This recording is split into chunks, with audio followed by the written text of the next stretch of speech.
오늘은 르우벤과 유다라는 제목으로 말씀을 함께 나누도록 하겠습니다.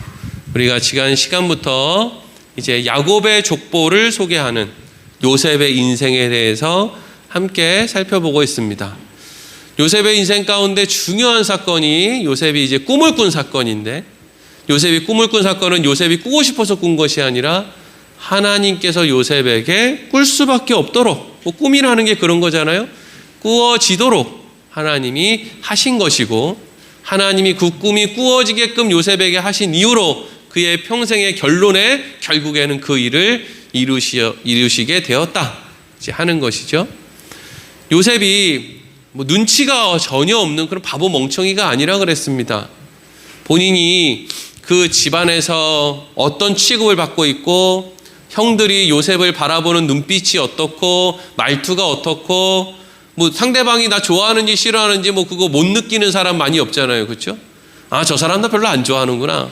혹은 아, 저 사람은 왜 날 좋아하지? 이거 이제 여러분 우리가 그래도 뭐 아무리 그래도 뭐 이렇게 나 싫어하는 사람 정도는 좀 안단 말이죠. 근데 요셉은 그의 형들이 아주 대놓고 요셉을 미워하는데, 요셉은 그럼에도 불구하고 자기가 꾼 꿈 이야기를 두 번에 걸쳐서, 처음 꿈 얘기를 했을 때 형들이 그런 이야기 하지 말라고 막 화를 내는 걸 보았음에도 불구하고 바보같이 두 번째 꿈 얘기를 이제는 아버지와 또 배다른 어머니 레아와 형들이 있는 데서 두 번째 꿈 얘기를 하는 바람에 더욱더 미움을 받고 아버지에게도 한 소리 이제 듣게 되는 거죠.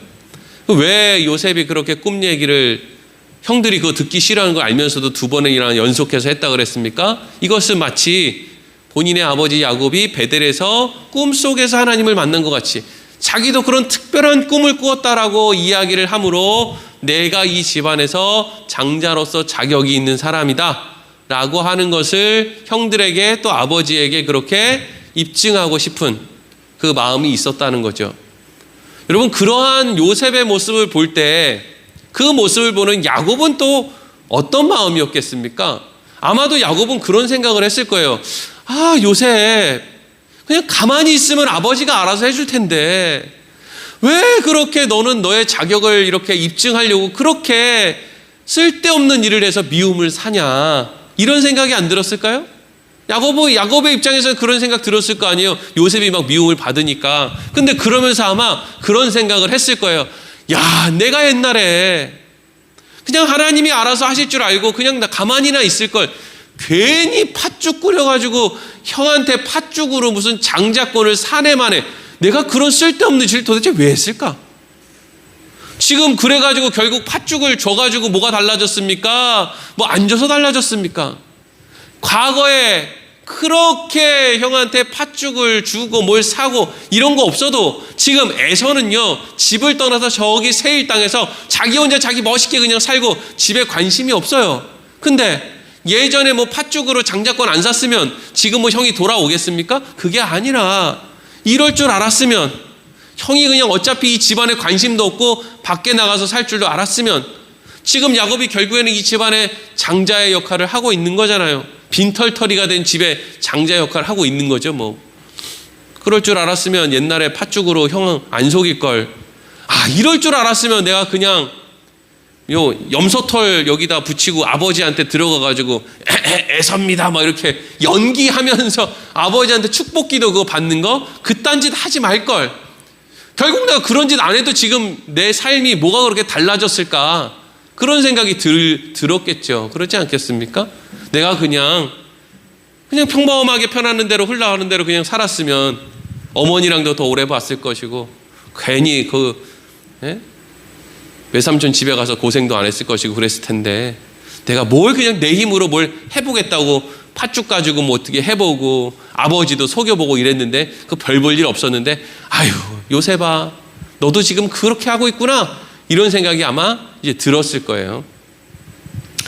그리고 나서 이제 오늘 말씀이 이렇게 이어지는데, 그 집에서 야곱은 요셉을 사랑하지만 그 집에 있는 형제들이라든지 아니면 또 배가 다른 그런 어머니들이라든지 뭐 요셉을 좋아하는 사람 하나도 없는 그런 상황 가운데 이제 오늘 말씀이 이어지고 있습니다. 오늘 말씀 어떻게 이어지고 있는지 함께 좀 보겠습니다. 오늘 12절부터 17절까지 말씀을 우리가 이제 읽으면서 또 설명을 좀 하면서 그렇게 보도록 하겠습니다. 12절부터 보겠습니다. 시작. 그의 형들이 세겜에 가서 아버지의 양떼를 칠 때, 네, 여기 12절. 요셉에게 형이 10명 있었죠. 동생 베냐민이 있었고, 그리고 총 12명의 형제들이 있었는데, 그 중에 10명을 아버지가 아버지의 양떼, 그러니까 야곱의 양떼를 이렇게 맡기면서 세겜 지역에 가서 양떼를 좀 쳐라. 그렇게 이제 시킨 거예요. 그런데 이 형들이, 이제 아들들이 정해진 날짜가 됐으면, 열흘 있으면 돌아와야 된다. 뭐 보름 있으면 돌아와야 된다. 이렇게 이제 이야기를 하고 떠났는데, 열흘이 지나고 보름이 지나도 안 돌아오니까 이제 야곱의 입장에서는 두 가지 때문에 걱정이 된 거죠. 하나는 혹시라도 무슨 뭐 도둑들이라든지 강도라든지 아니면 어떤 무슨 뭐 맹수의 공격을 받아서 혹시라도 이제 어려움이 생겼나, 이것도 궁금할 수 있고, 또 하나는 이 세겜이라는 곳에 많은 어떻게 좀 약간 사람들이 모이는 곳이 있으니까, 얘네들이 이거 뭐 양을 안 치고 가가지고 그 사람들과 어울려서 놀고 있는 건 아닌가, 뭐 이런 이제 두 가지의 생각, 이걸 확인해 보기 위해서 야곱이 이제 요셉을 보내는 거예요. 그러니까 야곱이 요셉을 보낼 때에는 세겜 정도까지 가서 형들이 있나 없는만 보고 없으면 그냥 와, 뭐 이 정도의 마음이었단 말이죠. 어쨌든 근데 이제 그렇게 모처럼 만에 요셉이 아버지가 시키는 명령을 받아들고 그렇게 이제 형들을 찾아 나서는 그런 형국이 된 거예요. 그러니까 요셉은 뭔가를 잘하고 싶겠죠. 이어지는 말씀 쭉 보겠습니다. 13절부터 시작. 이스라엘이 요셉에게 이르되 내 형들이 세겜에서 양을 치지 아니하느냐, 너를 그들에게도 보내리라. 요셉이 아버지에게 대답하되 내가 그리하겠나이다. 이스라엘이 그에게 이르되 가서 내 형들과 양떼가 다 잘 있는지를 보고 돌아와 내게 말하라 하고 그를 헤브론 골짜기에서 보내니 그가 세겜으로 가니라. 어떤 사람이 그를 만난즉 그가 들에서 방황하는지라. 그 사람이 그에게 물어 이르되 내가 무엇을 찾느냐. 그가 이르되 내가 내 형들을 찾으오니 청하건대 그들이 양치는 곳을 내게 가르쳐 주소서. 내가 그 사람이 이르되 그들이 여기서 떠났느니라. 내가 그들의 말을 들으니 도단으로 가자 하더라 하니라. 요셉이 그의 형들의 뒤를 따라가서 도단에서 그들을 만나니라. 아멘. 그래서 요셉이 아버지 집을 떠나가지고 이제 세겜으로 갔어요. 세겜에 가서 형들을 열심히 찾았는데 그곳에 형들이 있었어요, 없었어요? 없었단 말이죠. 그러면 이제 돌아오면 되는데 형들 없네, 못 찾겠네, 그리고 돌아오면 되는데 하필 그때 어디서 나타났는지 모르는 어떤 사람이 슬쩍 나타나가지고 야, 너 뭐 그렇게 열심히 찾냐? 이러고 이제 말을 거는 거예요. 그랬더니 요셉이 그게 아니고요. 제가 여기 이제 형들이 양들 치러 와가지고 여기 어디에서 양을 치고 있어야 되는데 영 안 보이네요. 이러고 이제 대화가 오고 간 거예요. 형들이 어떻게 생겼는데, 우리 형들은요, 한 10명쯤 되고요. 양떼는 이렇고요. 뭐 이래가지고 이렇게, 나 그 사람들 봤어. 어디서 보였어요? 그거 사람들 며칠 전에 여기서 막 뭐 이렇게 하다가 풀이 별로 없다고, 풀이 많은 도단으로 가자 그러던데 아마 그 사람들 도단으로 갔을 거야. 이렇게 이제 이야기를 한단 말이죠. 그러니까 요셉이 그 이야기를 듣고 도단? 거기 너무 먼데, 낯선데, 나 안 가봤는데, 이러고 그냥 집으로 돌아갔으면 뭐 별로 이렇게 우리가 알고 있는 성경에 나오는 그 요셉의 일대기는 없을 텐데, 요셉의 마음 가운데 무슨 생각이 들었냐면, 그래, 내가 이번 기회에 우리 아버지한테 내가 얼마나 성실하고 내가 얼마나 열정적이고 내가 뭔가를 잘할 수 있는지, 내가 그냥 도련님 같은 이런 집에서 그냥 맨날 도련님 취급이나 받는 그런 사람이 아니라는 것을 내가 좀 아버지한테 좀 보여줘야 되겠다 라고 하는 그 마음, 자기가 장자로서의 자격이 있다라고 하는 것을 드러내고 싶은 그 마음을 가지고 어떻게 했다는 거예요? 도단으로 형들을 찾으러 갔다는 거죠. 거기서 자기가 형들한테 무슨 일을 당할지는 꿈에도 상상을 못하고 그냥 거기로 이제 가게 됐다는 거예요. 여기까지가 이제 요셉의 시선에서 성경이 기록됐으면, 이제는 이제 시선이 푹 이렇게 뛰어 넘어가서 도단에 있는 형들의 시선으로 말씀이 이어지죠. 그래서 18절부터 20절 요셉이 오는 것을 보고 형들이 하는 말로 이어집니다. 읽겠습니다. 시작.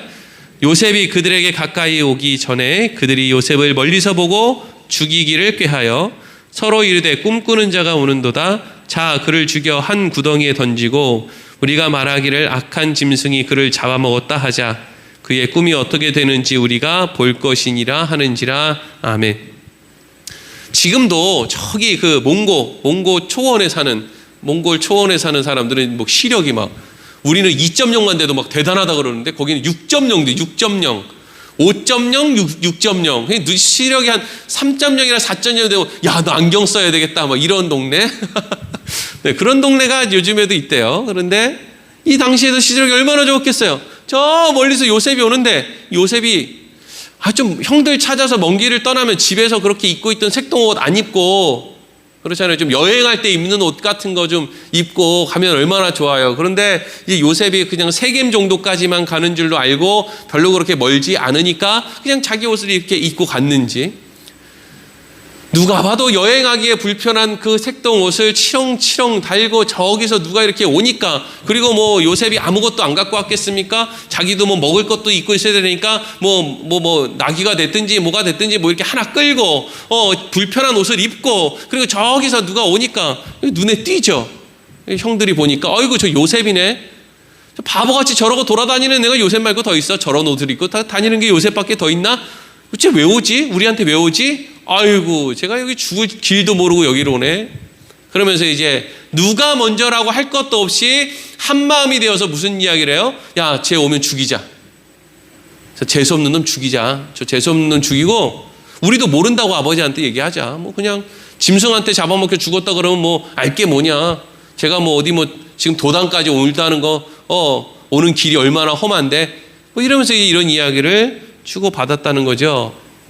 그리고 나서 이제 오늘 말씀의 제목과 같이 르우벤과 유다가 이제 등장을 하는 거예요. 그래서 오늘은 우리가 르우벤과 유다가 이제 어떤 모습으로 등장을 해서 어떤 이야기를 하고 어떤 결과가 그들의 인생에 펼쳐지는지를 우리가 이제 살펴볼 거예요. 자, 형제들이 하는 말을 듣고 그 야곱의 첫째 아들이었던 르우벤이 이런 이야기를 합니다. 21절과 22절 읽겠습니다. 시작. 르우벤이 듣고 요셉을 그들의 손에서 구원하려 하여 이르되 우리가 그의 생명은 해치지 말자. 르우벤이 또 그들에게 이르되 피를 흘리지 말라. 그를 광야 그 구덩이에 던지고 손을 그에게 대지 말라 하니, 이는 그가 요셉을 그들의 손에서 구출하여 그의 아버지에게로 돌려보내려 함이었더라. 아멘. 21절 띄워주세요. 르우벤이 그 형제들이 막 화를 내면서 저놈 오면 저 옷 찢고 막 뭐 이렇게 죽인 다음에 아버지한테 그렇게 얘기하자 그랬더니 르우벤이 형제들을 말리는 것처럼 보여요. 그렇죠? 뭐라고 말려요? 야, 죽이지 마. 우리가 그의 생명은 해치지 말자. 그러니까 여기서 생명은 해치지 말냐라고 하는 것은 뭐 좀 혼내준다, 버르장머리를 좀 고쳐준다, 뭐 몽둥이 찜질을 좀 해준다, 그래서 빈 구덩이에 넣고 막 그냥 골탕을 먹인다, 이런 것까지는 그래 너네들 그거 화 많이 나겠지. 요셉이 막 고자질해가지고 아버지한테 혼나고 이런 거 다 그래 알아. 근데 그래도 우리 동생인데 죽이면 되겠어. 죽이지는 말자. 이렇게 이야기를 했다는 거예요. 그리고 32절에 보니까 그러면서 구덩이에 던지고 이렇게 하자고 이야기를 했는데, 이것이 르우벤에게는 어떤 생각이 있었느냐 하면 요셉을 그들의 손에서 구출해서 아버지에게로 돌려보내고자 하는 마음이 르우벤에게는 있었다는 거예요. 자, 여기까지 21절과 22절만 보면 르우벤은 좋은 사람입니까? 안 좋은 사람입니까? 좋은 사람처럼 보여요. 네. 단적으로 이 부분만 보면 좋은 사람처럼 보인단 말이에요. 근데 진짜 좋은 사람인가? 아니면 좋은 사람 흉내를 내고 싶은 건가? 왜 좋은 사람 흉내를 내고 싶은 건가? 아버지에게 이 요셉을 구출해서 데리고 가서 뭘 보이고 싶은 건가? 이걸 우리가 좀 생각해 봐야 되겠죠. 결론은 르우벤은 좋은 사람이 아닙니다. 르우벤이 정말 요셉을 뭐 구원해가지고 뭐 어떻게 뭐 이런 생각을 하는 사람이 아니에요. 왜냐하면 요셉이 이후에 이제 유다가 어떤 제안을 해서 미디안 상인에게 팔려가거든요. 팔려가고 난 다음에 르우벤이 어딜 돌아다니다가 그때서야 와요. 그때서야 온다고요. 뒤늦게 옵니다.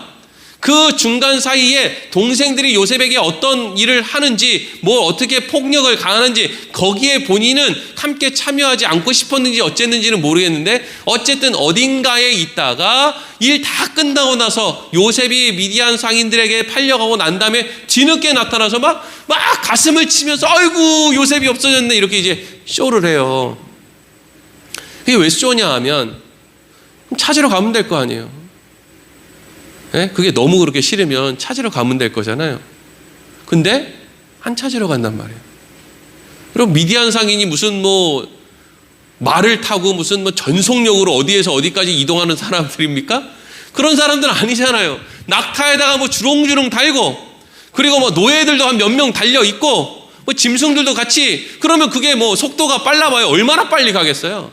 네? 그냥 마음 먹고 쫓아가면 얼마든지 쫓아갈 수 있단 말이죠. 그래서 도로 사오면 될 거 아니에요. 근데 르우벤은 가슴을 치면서 속상해는 하는데 찾으러 가지는 않는다는 거죠.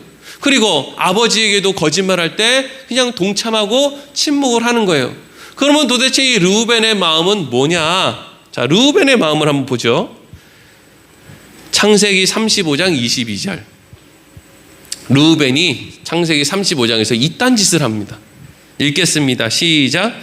이스라엘이 그 땅에 거주할 때에 르우벤이 가서 그 아버지의 첩 비라와 동침하며 이스라엘이 이를 들었더라. 야곱의 아들은 12이라. 아멘. 라헬이 베냐민 낳다 죽은 다음에 얼마 시간이 지나지 않아서 이 르우벤이, 이 잡놈이 무슨 일을 합니까? 아버지의 첩, 그러니까 라헬이라고 하는 아내의 여종 출신이었던 야곱의 아내. 복잡한 것 같은데 별로 복잡한 건 아닌데 하여튼 이 비라라고 하는 여인이 아버지의 그 아내였는데 자기가 그 여인과 동침을 했다는 거예요. 왜 동침을 했을까요? 대단히 예뻐서요? 무슨 예뻐봐야 얼마나 예쁘겠어요? 나이 많은 나이도 많고 애도 낳고 뭐가 그렇게 예뻤겠어요? 그게 아니라 라헬이라고 하는 이 집안의 실질적인 어떤 실세가 죽은 다음에 르우벤이 지금 뭘 선언하는 거죠? 이 집안에 이제는 내가 실권자다. 그래서 아버지의 아내도 내가 함부로 그렇게 범할 수 있다. 이거거든요. 우리가 성경 말씀을 보면 다윗이 압살롬이라고 하는 아들이 반란을 일으켰을 때 압살롬이 반란을 일으킨 다음에 제일 먼저 한 일은 왕궁에 와서 아버지의 후궁 10명을 백주대낮에 사람들이 보는 앞에서 겁탈을 하는 거였어요. 그게 뭘 의미하는 거예요? 내가 아버지를 이제는 정복했다. 이제 아버지도 나한테 함부로 못한다. 내가 이제 실권자다. 이걸 이제 이야기하는 거거든요. 그러니까 르우벤도 지금 뭘 하는 거예요?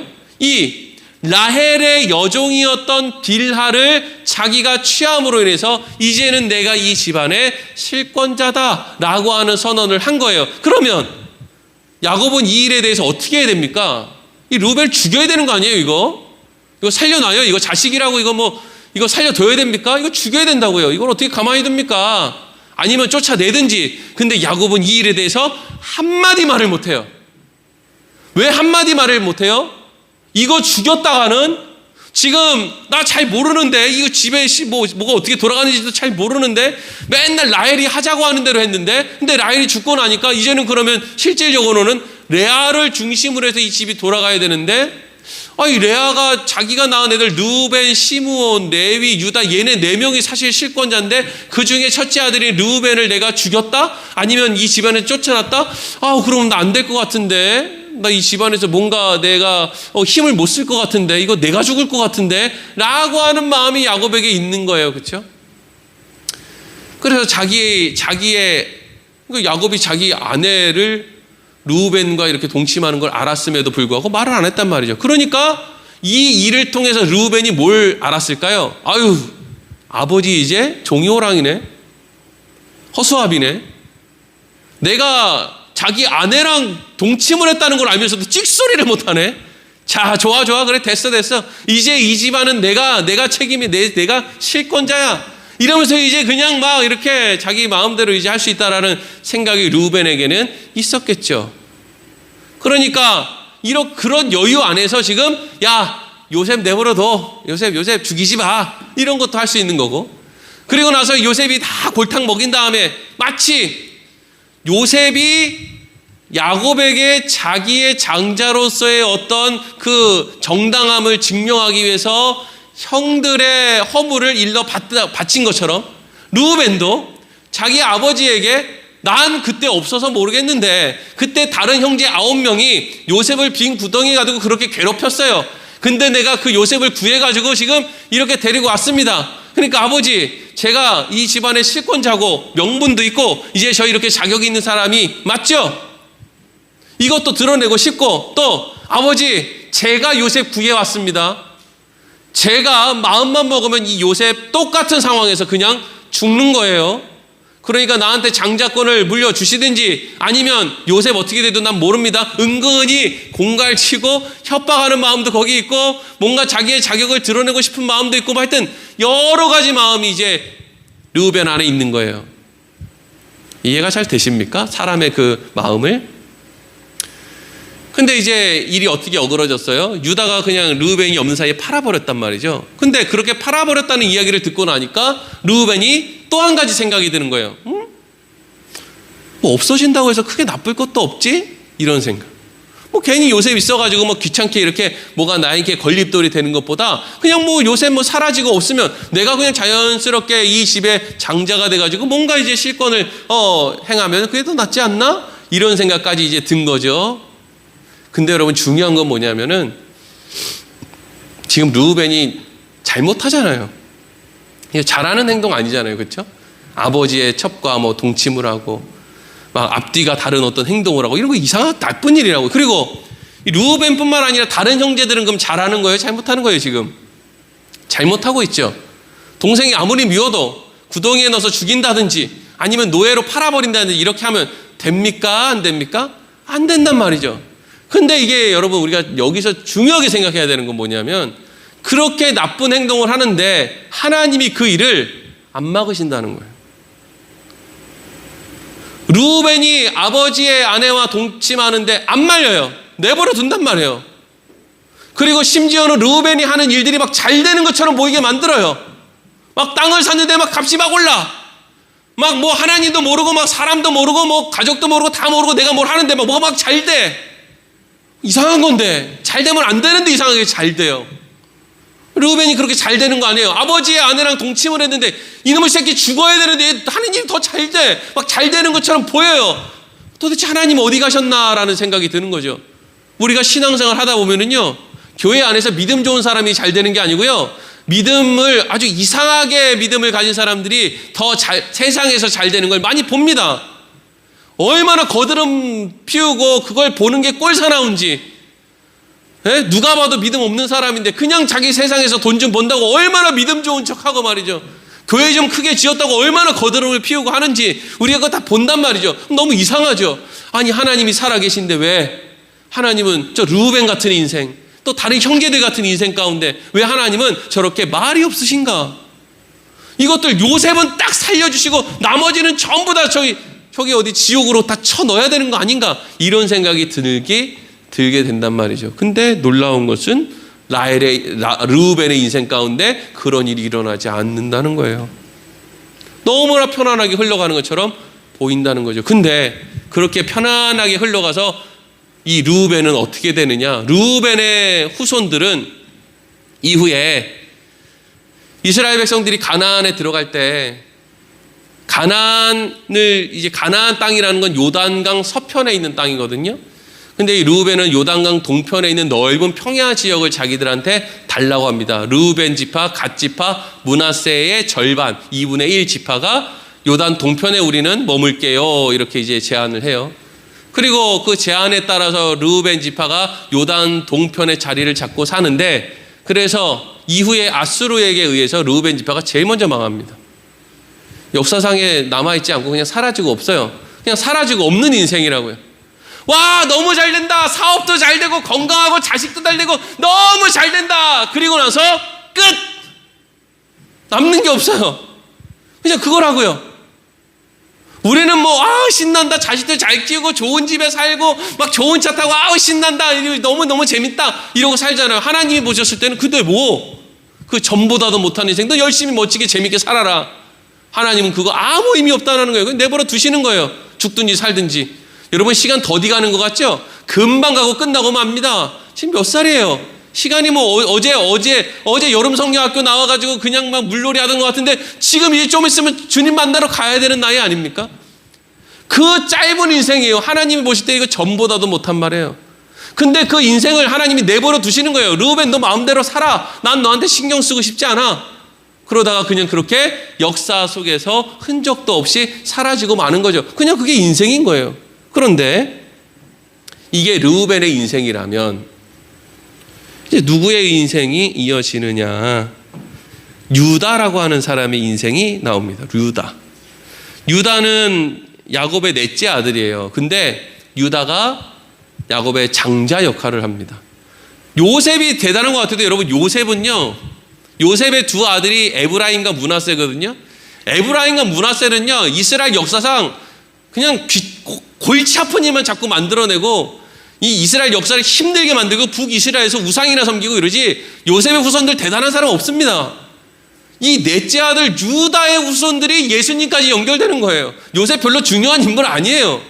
그래서 자 이제 유다가 등장을 하는데 유다가 이 요셉에 대해서 뭔 말을 하느냐? 26절에서 28절 읽겠습니다. 시작.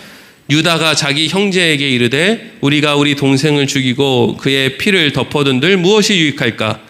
자 그를 이스마엘 사람들에게 팔고 그에게 우리 손을 대지 말자. 그는 우리의 동생이요 우리를 혈육이니라 하매 그의 형제들이 청종하였더라. 그때 미디안 사람이 상인들이 지나가고 있는지라 형들이 요셉을 구덩이에서 끌어올리고 은 20에 그를 이스마엘 사람들에게 팔매 그 상인들이 요셉을 데리고 애굽으로 갔더라. 아멘. 26절 띄워주세요. 어떤 사람들은요 결국 이 유다 때문에 요셉이 원래는 맞아 죽든지 구덩이에서 이제 목말라서 이제 굶어 죽든지 해야 되는데 어쨌든 요셉을 유다가 팔자 그래서 이렇게 미디안 상인들에게 팔려갔기 때문에 역사가 이어진 것이고 이게 어쨌든 동생을 살리고자 하는 유다의 마음으로부터 비롯된 것 아니냐라고 유다를 포장해주는 많은 사람들이 간혹 있습니다. 하지만 유다는 그렇게 포장해줄 만한 사람이 아니에요. 왜냐하면 유다는 아주 못돼 처먹은 인간이기 때문에 그렇죠. 어쩌면 르우벤도 그렇게 못돼 먹었는데 유다는 더 못돼 먹었어. 어떻게 이렇게 못돼 먹었느냐? 자 26절에 뭐라 그럽니까 유다가? 자 우리가 우리 동생을 죽이고 그의 피를 덮어둔들 무엇이 유익할까?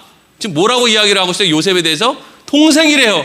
지 동생을 죽이지 말자. 그래 거기까지 좋단 말이죠. 근데 무엇이 유익할까? 그래놓고 뭐라고 그래요? 27절에 자 그를 이스마엘 사람에게 팔고. 여러분 이 당시에 노예상한테 팔려간다라는 거는요 그냥 날 죽여라고 하는 것만 못한 거예요. 여러분 그냥 이 순간에 그냥 지진이 나서 팍 죽어버리고 싶으세요? 아니면 저기 어디 모르는 곳에 노예로 팔려가고 싶으세요? 뭐가 더 편한 것 같으세요? 똑같죠 뭐. 죽는 것도 무섭고 팔려가는 것도 무섭고. 근데 이 시대에는요 지금 여기서 노예로 팔려간다는 건 더 이상 이 사람은 사람이 아니라는 거죠. 짐승이 된다는 거예요. 인간이 짐승이 된다는 거예요. 어떤 삶을 산다는 거예요. 근데 말끝마다 유다가 뭐라고 합니까? 우리의 동생이요 우리의 혈육 아니냐. 그러니까 우리의 동생이요 우리의 혈육인데 이 동생이고 혈육을 어떻게 하라는 거예요? 노예로 팔아서 아주 그냥 단물까지 다 빨려서 그냥 결국에는 그냥 그렇게 살다 죽게 하자. 이런 걸 얘기하는 거예요. 그냥 뭐 유다가 좋은 사람도 아닌 거죠. 너무 이상한 이중적인 모습 아닙니까? 한쪽으로는 저 우리의 동생 아니냐, 우리의 혈육이 아니냐 막 좋은 이야기 하는 것 같은데 한편으로는 그러니까 우리가 돈 받고 우리 동생 노예로 팔아먹자. 앞뒤가 맞지 않는 그 정치인들이 재수없는 이야기하는 그 정치인들 얘기를 듣는 것 같잖아요. 그렇죠? 웃으면서 막 말도 안 되는 앞뒤가 맞지 않는 이야기를 막 해대면서 우리를 막 놀리는 것 같은, 동생을 위하는 척 하면서 뭐 돈 주고 팔아먹자고 하는 게 이게 지금 말이 맞는 겁니까? 말이 안 맞잖아요. 하나도 맞지 않잖아요. 그런데 이제 유다가 그렇게 앞장서서 돈을 받고 요셉을 팔아먹었단 말이죠. 그리고 나서 르우벤의 인생은 그렇게 하고 나서 별일이 없이 그냥 그렇게 흘러가는데 유다의 인생은 어떻게 흘러가느냐면요, 유다의 인생은요 참 눈물 없이는 볼 수 없는 인생이 이제부터 펼쳐지는 거예요. 그래서 창세기 38장 한 장 전체가요, 이 유다의 골치 아픈 어려운 답답한 인생을 그냥 언급하고 있어요. 창세기 38장 6절에서 7절, 유다의 인생 가운데 어떤 일이 일어나는지 보겠습니다. 시작. 유다가 장자 엘을 위하여 아내를 데려오니 그의 이름은 다말이더라. 유다의 장자 엘이 여호와가 보시기에 악함으로 여호와께서 그를 죽이신지라. 아멘. 이렇게 딱 띄워주세요. 유다가 아들을 셋 낳아요. 첫째 아들은 엘, 둘째 아들은 오난, 셋째 아들은 셀라. 아들을 셋 낳고 첫째 아들이 이제 결혼할 나이가 돼가지고 다말이라고 하는, 다말 많이 들어보셨죠?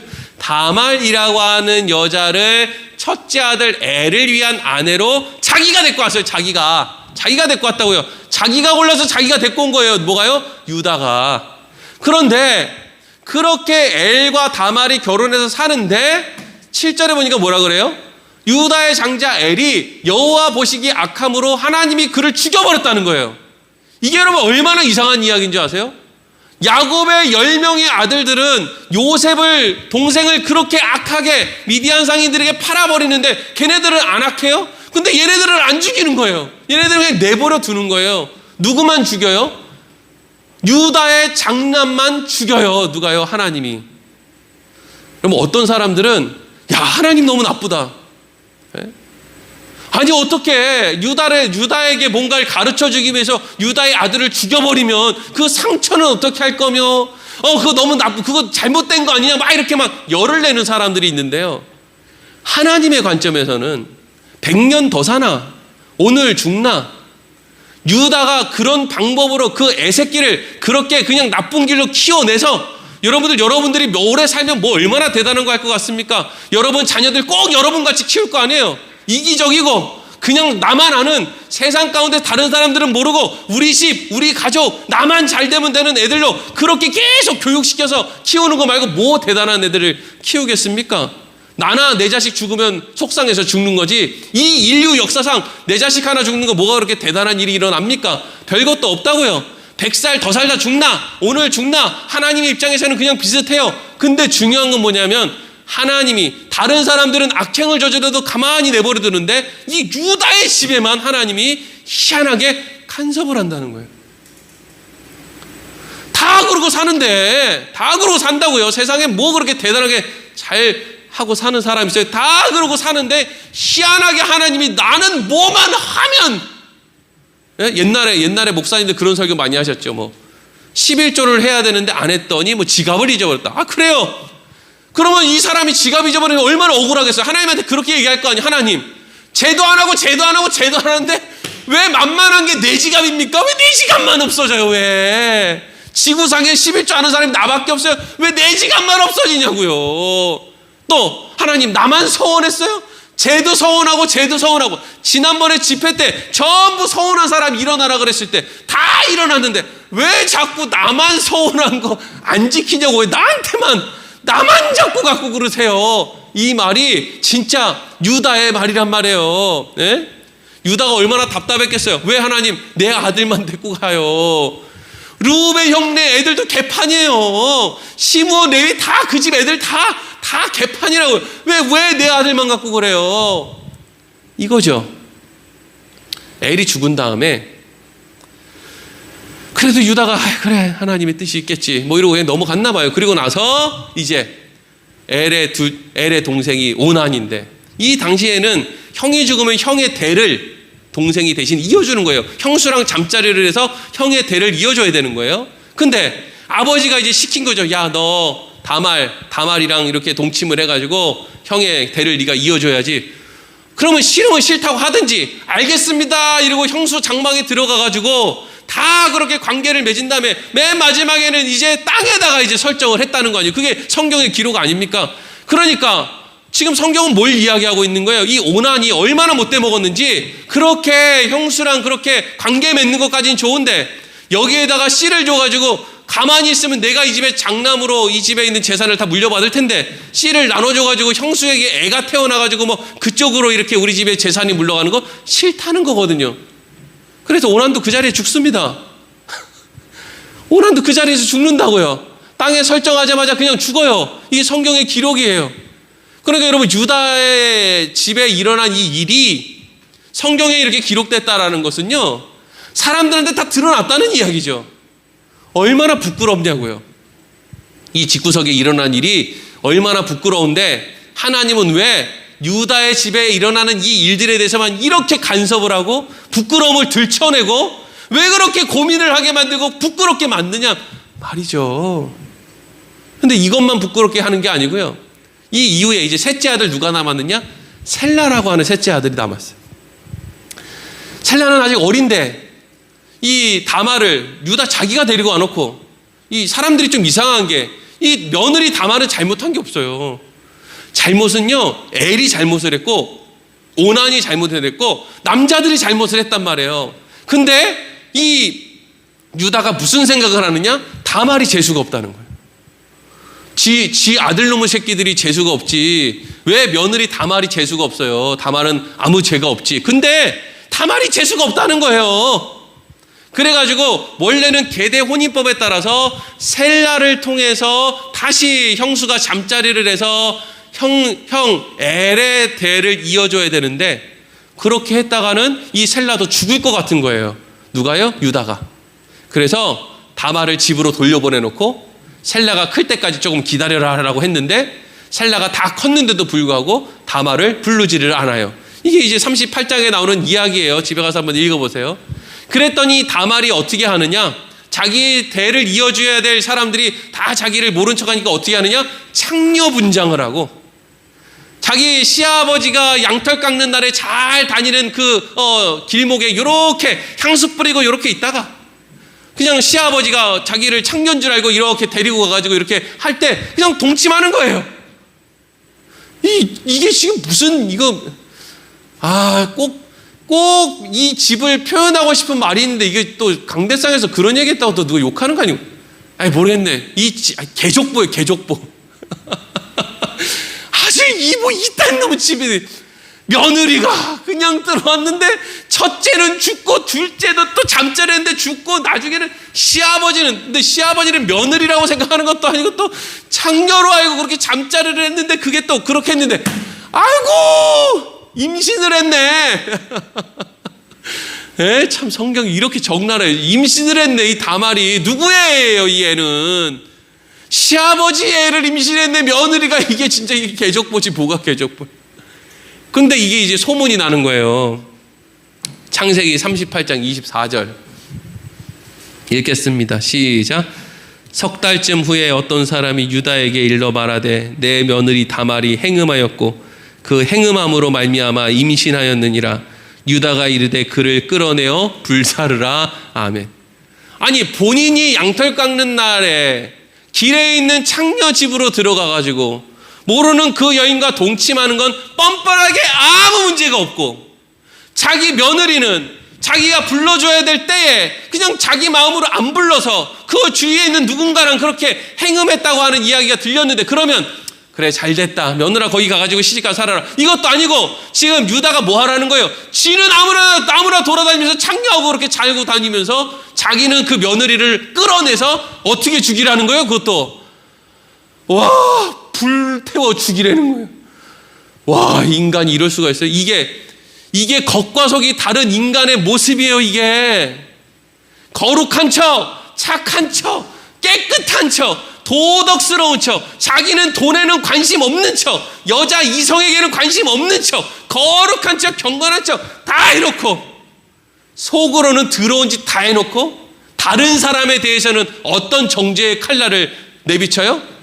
다말 저거 행음한 여자 불로 태워 죽여야 되겠구만, 이러는 거예요. 참. 근데 놀라운 건 사람들이 다 이러고 사는데 대부분의 사람들은 이걸 잘 감추고 살죠. 잘 숨기고 살아요. 근데 유다는 하나님이 어떻게 했다고요? 드러내는 거예요. 드러내.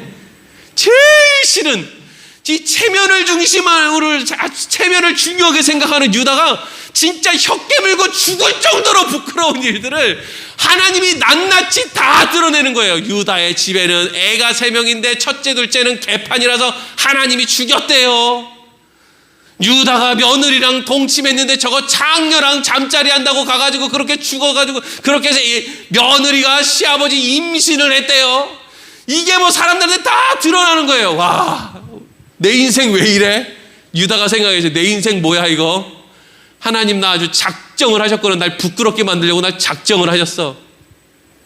근데 성경은 뭘 이야기하고 싶은 거냐면요, 아무 일도 일어나지 않는 그냥 그럴듯해 보이는 르우벤의 인생이 복이 있는 게 아니고 유다의 인생이 복다다는 거예요. 유다의 인생이 허물이 들추어지는, 자기의 무능함이 들추어지는 그 유다의 후손으로 메시아가 오시는 거예요. 예수 그리스도가 오신다고요. 이 일을 통해서 유다가 분명히 알게 된 거에 하나 있어요. 그게 뭐냐면, 야, 그때 우리가 요셉 미디안 상인들에게 팔아먹고 그리고 나서 피를 색동옷에 붙여가지고 그거 아버지한테 드렸을 때 그때 울지도 못하고 앉지도 못하고 서지도 못하고 벌벌 떨면서 눈빛을 어디다 둬야 될지 모르는 그 정신 빠진 그 모습으로 아버지가 허우적대던 그 마음이, 내가 애를 잃고 오난을 잃어버리니까 그 마음이 이 마음이로구나. 하나님이 그 마음을 유다에게 알게 하는 거죠. 그래서 이후에 이제 애굽의 총리가 된 요셉이 자기 동생 베냐민 두고 가라고 그렇게 하니까 유다가 뭐라고 합니까? 안 된다고. 우리 아버지 돌아가신다. 내가 대신 잡혀 있겠다고. 베냐민이 다시 돌아오지 않으면 내가 그냥 여기서 죽겠다고. 그 이야기를 누가 하는 거예요? 유다가 하게 되는 거예요. 유다는요, 셈이 빠른 사람이고 겉으로는 거룩한 척 보이지만 속으로는 탐욕스러운 사람이고, 예? 대단히 도덕적인 것 같이 뭐 법을 따지는 것처럼 하지만 또 자기에 대해서는 전혀 그런 건 아주 나쁜 인간, 그냥 포장지를 예쁘게 해놓은 그런 인간인데 하나님이 그런 인간을 다 끄잡아내서 뭘 만들어요? 결국에는 예수님의 족보 가운데 하나님의 역사 가운데 한 페이지를 장식할 수 있는 인간으로 그렇게 하나님이 만들어 놓으시는 거예요. 우리는 하나님 우리 인생이요 좀 편안하게, 돈이 없어서 도둑질하지 않게, 돈이 많아서 그냥 뭐 교만하지 않게, 그냥 적당하게 편안하게 그냥 그렇게 살다 가면 안 됩니까? 이게 이제 우리들의 바람일 수도 있어요. 근데 하나님은 그렇게 하지 않는 거예요. 어떤 사람의 인생에는 찾아가신다는 거예요. 그래가지고 그들의 인생을 자꾸 꼬아놓는다는 거예요. 꼬아놓아. 여러분, 어떤 사람이 자기 인생이 꼬이고 싶겠어요? 어떤 사람도 어려서부터 공부 잘해가지고 부모님의 기대에 잘 보답하는 인생 살고, 아버지 어머니 뭐 차도 사드리고 집도 사드리고 떵떵거리고, 아 우리 애가 이번에 이렇게 해가지고 이렇게 했습니다. 다 그거 하며 살고 싶지. 어떤 집 애들이 그냥 그러고 살고 싶겠냐고요. 그런데 하나님은 하나님의 계획 속에서 어떤 사람들은 그렇게 살게끔 하나님이 이끌고 가는 사람들이 있다는 거예요. 그리고 막 부끄러움을 들춰내시는 거예요. 그리고 그 가운데에서 더 넓고 더 깊이 있는 그릇으로 빚어내신다는 거죠. 하나님은 우리의 인생 아무 일도 없이 편안하게 사는 거에 관심이 없어요. 왜? 우리는 영원을 살아야 되는 인생들이거든. 이 땅에서의 산 삶을 가지고 영원을 살면서, 자, 내가 그때 이 땅에서의 삶을 참 잘 살았어. 하나님과 동행하는 인생이 참 귀하고 복된 인생이었어. 이것을 영원을 살아가면서 우리는 늘 추억하며 기억하며 사는 인생들이란 말이죠. 여러분, 우리의 이 땅에서 인생은 그냥 자식이나 키우는 걸로 끝나는 게 아니에요. 시집가고 장가가는 걸로 우리의 인생이 다가 아니란 말이죠. 그거는 그냥 우리 인생 가운데 하나의 과정들일 뿐이에요. 하나님이 우리 인생 전체를 통해서, 야, 이 일은 또 하나님 왜 나한테 일어나게 만드나? 이 일은 또 왜 나한테 일어나게 만드냐? 왜 우리 애는 또 아프냐? 왜 우리 애는 또 뭐 대학에서 떨어지냐? 시집도 못 가고 장가도 못 가고 왜 그러고 있냐? 왜 나는 뭐 가진 것도 없냐? 뭐 이런 고민들, 그런 걸 통해서 하나님이 만들어내시는 거예요. 우리의 인생을. 르우벤과 같은 인생이 복된 인생이 아니고요, 유다와 같은 인생이 복된 인생이고, 하나님의 개입이 있는 인생이 복된 인생이고, 그래서 마음 가운데 상한 심령을 가지고 하나님 내 힘으로는 아무것도 할 수 없음을 내 인생을 통해서 배웁니다.